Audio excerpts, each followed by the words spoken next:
2.6 Learning letters. A. Match the following letters with their pictures. N, H, I, J, K, L, M. Match the following, match यानी जोड़ना, following यानी नीचे दिए गए letters, हुर्फों को with their pictures, उनकी तस्वीर के मुताबिक क्या करना है, यहाँ पर आपको जोड़ना है।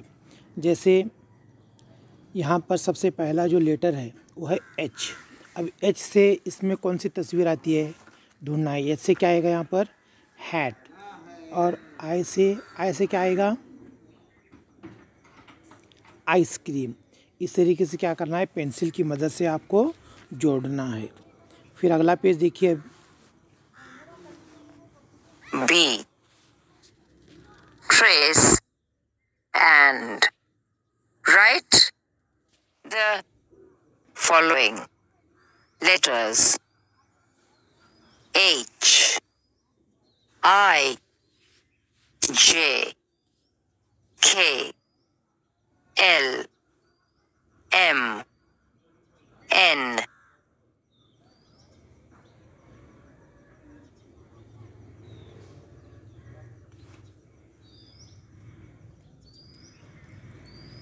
अब यहाँ पर हुर्फ को जो है 4 लकीर में क्या करना है, ट्रेस करना है, यानी इसे लिखने की प्रैक्टिस करना है। इस तरीके से समझ में आया। इस तरीके से क्या करना है, पूरा पेज आपको लिखना है।